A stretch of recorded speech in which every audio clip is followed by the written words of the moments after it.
Perselingkuhan bukan soal khilaf, bukan juga soal kurang perhatian. Itu adalah keputusan sadar untuk mengkhianati kepercayaan, melukai manusia lain, dan merusak integritas diri sendiri. Dan jangan salah, karma dari perselingkuhan tidak selalu datang hari ini. Tidak selalu datang dari pasangan yang sama, tapi pasti datang. Lewat hubungan yang gagal, lewat hati yang gelisah, lewat kesepian yang tidak bisa dijelaskan. Di video ini, kita akan membahas 7 karma yang harus dijalani dari hubungan perselingkuhan. Bukan untuk menakut-nakuti, tapi untuk membuka mata bahwa tidak ada pengkhianatan yang benar-benar gratis. Yuk kita simak bersama. 1. Karma kehilangan kepercayaan seumur hidup. Perselingkuhan selalu diawali kebohongan kecil yang dianggap sepele. Tapi sejak kebohongan itu dibuat, satu hal langsung mati, kepercayaan. Dan kepercayaan yang mati tidak pernah benar-benar hidup kembali. Sekalipun pelaku merasa sudah berubah, dunia tidak menilai dari niat, tapi dari jejak. Sekali dikenal sebagai pengkhianat, label itu akan selalu ikut, kemanapun ia pergi. Karma ini jarang datang dari pasangan yang sama, ia datang dari hubungan berikutnya. Dari pasangan baru yang setengah percaya, setengah curiga. Dari ponsel yang ingin dicek, dari pertanyaan yang terasa seperti interogasi. Dan ironisnya, pelaku sering merasa tersinggung karena tidak dipercaya, tanpa mau mengakui bahwa ketidakpercayaan itu adalah hasil dari masa lalunya sendiri. Yang paling menghancurkan, kehilangan kepercayaan tidak hanya terjadi pada orang lain, tapi juga pada diri sendiri. Ia tahu betapa mudahnya ia berbohong, maka ia pun sulit mempercayai siapapun. Janji terdengar kosong, komitmen terasa palsu, dan cinta tidak pernah benar-benar aman. Hubungan berubah menjadi pengawasan, bukan keintiman. Inilah karma pertama perselingkuhan, hidup dalam relasi setengah-setengah. Dicintai dengan syarat, dipercaya dengan batas, dan harus terus membuktikan diri, tapi tidak pernah benar-benar dipercaya sepenuhnya. Bukan karena orang lain kejam, tapi karena pengkhianatan selalu meninggalkan bekas yang tidak bisa dihapus. 2. Karma hidup dalam ketakutan dan kecurigaan. Orang yang berselingkuh akan menjalani hidup dengan satu hukuman mental. Rasa takut. Takut ketahuan, takut ditinggalkan, takut dibalas dengan cara yang sama. Dan ketakutan ini tidak berhenti meski hubungan lama sudah berakhir. Ia ikut terbawa ke hubungan baru, ke situasi baru, ke wajah yang sebenarnya tidak bersalah. Pelaku perselingkuhan terbiasa berbohong, menyembunyikan, dan memainkan dua peran. Akibatnya, ia mulai melihat dunia dengan kacamata yang sama. Ia mencurigai pasangan, menafsirkan keterlambatan sebagai pengkhianatan, dan membaca sikap biasa sebagai ancaman. Bukan karena pasangannya jahat, tapi karena pikirannya sudah rusak oleh pola yang ia ciptakan sendiri. Karma ini kejam karena datang dari dalam. Tidak perlu orang lain membalas. Setiap notifikasi membuatnya waspada. Setiap perubahan sikap memicu kecemasan. Ia hidup dalam hubungan yang secara fisik bersama, tapi secara mental selalu siaga. Tidak pernah benar-benar tenang. Tidak pernah benar-benar percaya. Inilah akibat dari perselingkuhan. Ketika seseorang merusak rasa aman orang lain, ia juga menghancurkan rasa aman dalam dirinya sendiri. Ia mungkin bebas di luar, tapi di dalam kepalanya, ia hidup dalam penjara kecurigaan yang tidak pernah sepi. 3. Karma hubungan yang selalu gagal di tengah jalan. Hubungan yang lahir dari perselingkuhan hampir selalu membawa cacat sejak awal. Ia mungkin terlihat bahagia di permukaan, penuh janji dan pembuktian, tapi fondasinya rapuh. Karena hubungan yang dimulai dengan pengkhianatan tidak pernah benar-benar dibangun atas kejujuran, melainkan atas pelarian dan pembenaran. Pelaku perselingkuhan sering berkata, "Kali ini berbeda." Tapi yang berbeda hanya wajah pasangannya, bukan polanya. Ketika masalah muncul, ia kembali pada kebiasaan lama, lari, mencari validasi di luar, atau menyalahkan keadaan. Akibatnya, hubungan itu berhenti di titik yang sama. Konflik berulang, kelelahan emosional, lalu runtuh. Karma ini bekerja diam-diam. Setiap hubungan terasa menjanjikan di awal, tapi selalu berakhir dengan alasan yang mirip. Tidak cocok, tidak sejalan, tidak bisa dipertahankan. Padahal akar masalahnya satu, ketidakmampuan untuk membangun komitmen yang utuh dan bertahan dalam ketidaknyamanan. Inilah karma ketiga perselingkuhan. Hidup dalam siklus hubungan gagal, berkali-kali memulai, berkali-kali berharap, dan berkali-kali jatuh di lubang yang sama. Bukan karena cinta itu sulit, tapi karakter yang rusak tidak pernah diperbaiki. 4. Karma kehilangan rasa damai dan tenang. Perselingkuhan mungkin memberi sensasi sesaat, tapi ia merampas satu hal yang paling mahal, ketenangan batin. Orang yang mengkhianati hidup dengan dua wajah, yang terlihat dan yang disembunyikan. Dan hidup dengan dua wajah tidak pernah benar-benar tenang. Tidak ada istirahat mental. Setiap momen bahagia selalu disertai kewaspadaan. Setiap tawa punya bayangan takut terbongkar. Bahkan ketika semua terlihat aman, pikirannya tetap gelisah.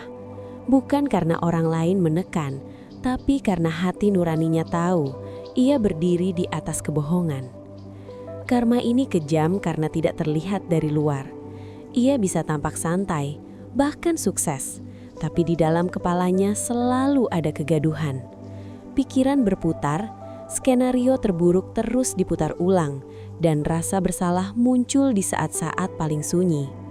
Tidur tidak pernah benar-benar nyenyak, karena ketenangan hanya dimiliki oleh orang yang tidak punya rahasia besar untuk disembunyikan. Dan yang paling pahit, rasa damai itu tidak bisa dibeli kembali, tidak dengan pasangan baru, tidak dengan pembenaran, tidak juga dengan waktu. Selama fondasinya tetap kebohongan, kegelisahan akan selalu menemukan jalannya sendiri. Inilah karma keempat perselingkuhan. Hidup tanpa damai, tanpa rasa aman, tanpa ketenangan yang jujur. Karena ketenangan sejati hanya datang dari hidup yang bersih dari pengkhianatan. 5. Karma hancurnya harga diri secara perlahan. Perselingkuhan tidak hanya melukai pasangan, tapi juga merusak pelakunya dari dalam. Setiap kebohongan yang diulang menurunkan standar moralnya sendiri.